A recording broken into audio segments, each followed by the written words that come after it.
Hello everyone, स्वागत है आप लोगों का अपने चैनल मिथिलानी टीचर सुप्रिया पे।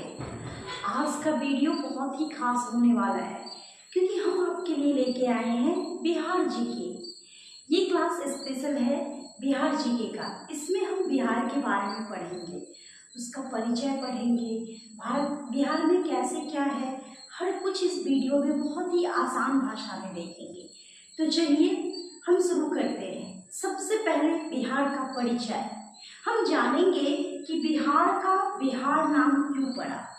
तो अगर हम बिहार का नाम की बात करें कि बिहार राज्य का बिहार नाम क्यों पड़ा, तो ये विहार शब्द से पड़ा। किससे पड़ा?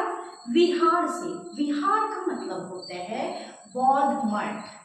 क्या होता है? बौद्ध मठ होता है।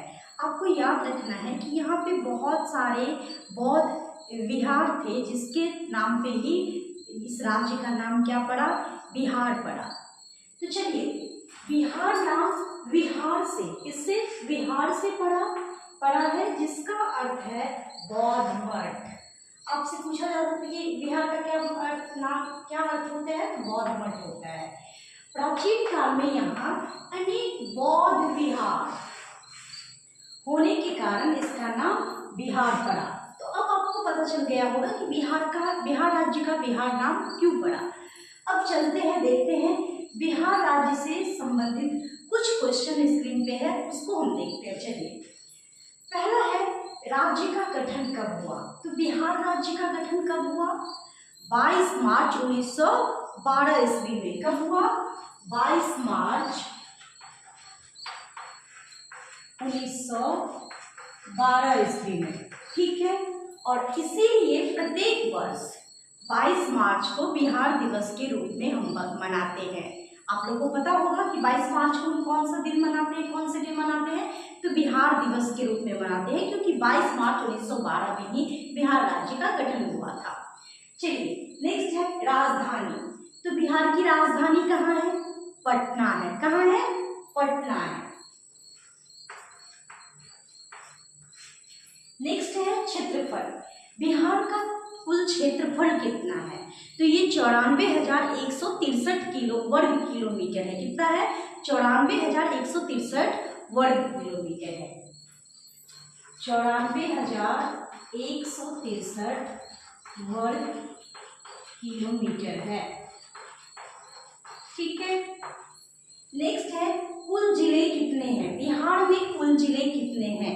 तो बिहार में कुल जिले 38 है। कितने हैं? 38 है। नेक्स्ट है प्रमंडल कितने हैं? बिहार में कुल प्रमंडल कितने हैं? तो आपको याद रखना है कि बिहार में कुल प्रमंडल 9 है। कितने हैं? 9 है। नेक्स्ट है उच्च न्यायालय। बिहार का उच्च न्यायालय कहाँ है? तो पटना है। कहाँ है? पटना है। उच्च न्यायालय जो है पटना में है। ठीक है। अब चलिए, नेक्स्ट है बिहार की राजकीय भाषा क्या है? तो देखिए, राजकीय भाषा जो है और द्वितीय राजकीय, दो राजकीय भाषा है। फर्स्ट राजकीय भाषा जो है वो क्या है? तो हिंदी है। क्या है? हिंदी है।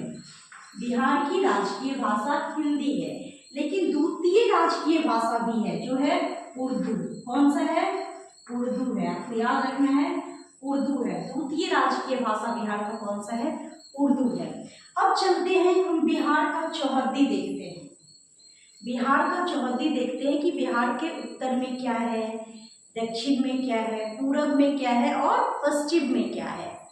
तो उत्तर में नेपाल है। बिहार के उत्तर में नेपाल है। ठीक है। दक्षिण में झारखंड है।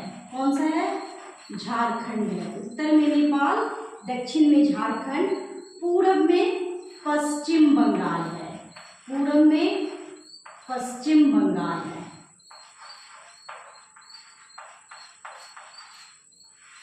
एंड पश्चिम में उत्तर प्रदेश है। यूपी है। क्या है? उत्तर प्रदेश है। चलिए, तो ये सारे अभी हमने देखे बिहार से रिलेटेड कुछ क्वेश्चंस। अब आपको अच्छे से ये चीज़ें समझ में आ गई होगी कि बिहार का नाम बिहार क्यों पड़ा।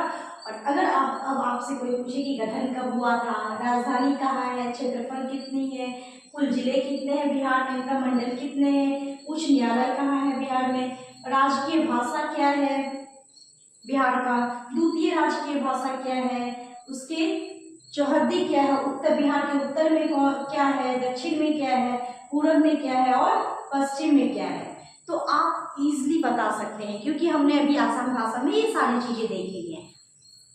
अब हम देखने वाले हैं बिहार का ऐतिहासिक महत्व कि बिहार का ऐतिहासिक महत्व क्या है, बिहार में इतिहास में क्या क्या चीजें थी, किस लिए ये प्रसिद्ध है ये भूमि। ठीक है, तो प्राचीन मगध साम्राज्य का ये केंद्र था। ठीक है, ये प्राचीन मगध साम्राज्य का केंद्र है। मौर्य एवं गुप्त साम्राज्य की जन्मभूमि है बिहार। मौर्य एवं गुप्त साम्राज्य की जन्मभूमि है। गौतम बुद्ध को बोध गया में ज्ञान की प्राप्ति हुई थी और ये बोध गया कहाँ है, बिहार में है।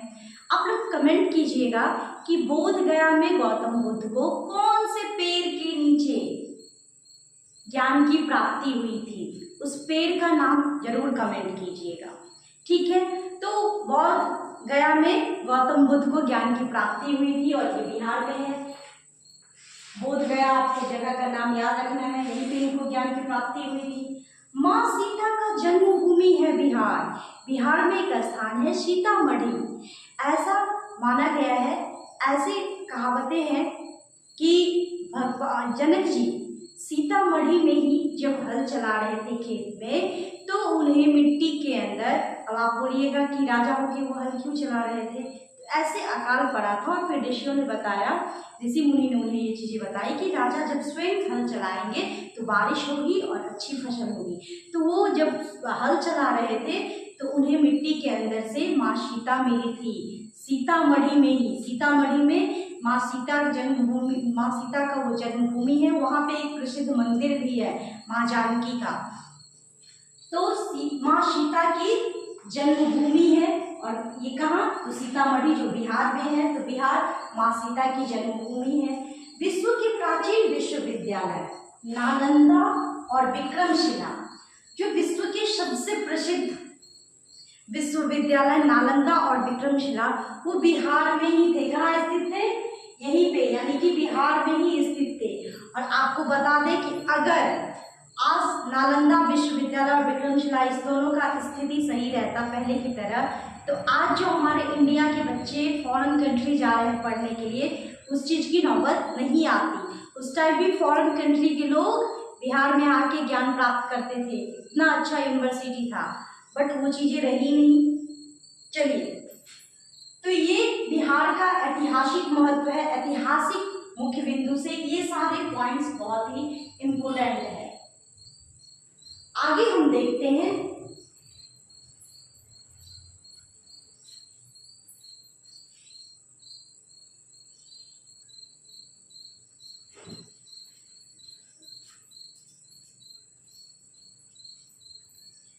अब हम देखेंगे भारत का अर्थव्यवस्था, यानी कि इकोनॉमिकल कंडीशन से बिहार की अर्थव्यवस्था। अब हम देखेंगे बिहार की अर्थव्यवस्था, यानी कि इकोनॉमिकल कंडीशन से बिहार की क्या कंडीशन है, यहाँ पे क्या क्या चीज़ें जो है की जाती है, यहाँ का अर्थव्यवस्था किस चीज़ पे डिपेंड है।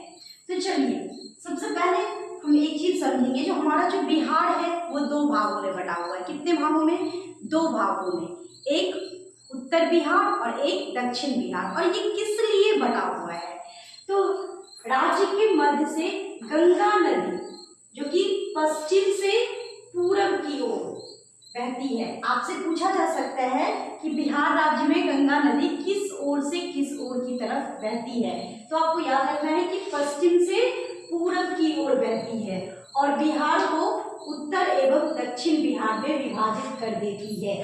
तो राज्य के बीचों बीच जो गंगा नदी बहती है, उसी गंगा नदी के बहने की वजह से हमारा बिहार दो भागों में क्या हुआ है, बट गया है, एक उत्तर बिहार और एक दक्षिण बिहार।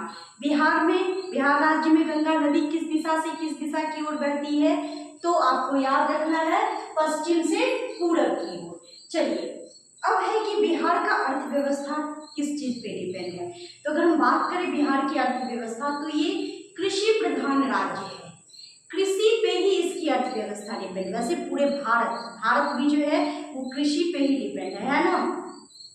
तो हमारी जो अर्थव्यवस्थाएं हैं वो बिहार एक कृषि प्रधान राज्य है। कैसा राज्य है? कृषि प्रधान। यहाँ खेती बाड़ी यही सारी चीजें, जो फसलें उगाई जाती है, जो चीजें होती है, उसी सब पे हमारे बिहार राज्य का अर्थव्यवस्था है। तो चलिए देखते हैं यहाँ की जो प्रमुख फसलें हैं वो क्या क्या है। धान, गेहूं, मक्का, गन्ना, दालें एवं मखाना, ये सारी फसलें हमारे बिहार में उगाई जाती है। अब इसके अलावा कुछ ऐसे भी चीजें हैं जो पूरे विश्व, बिहार की कुछ चीजें ऐसे हैं जो पूरे विश्व में प्रसिद्ध है। जैसे मुजफ्फरपुर का लीची, लीची में भी कहाँ का? मुजफ्फरपुर का लीची पूरे विश्व में फेमस है। मखाना कहाँ का? मिथिलांचल का, मधुबनी या फिर दरभंगा का, है ना। उसके बाद मधुबनी पेंटिंग, ये पेंटिंग बहुत ही फेमस है।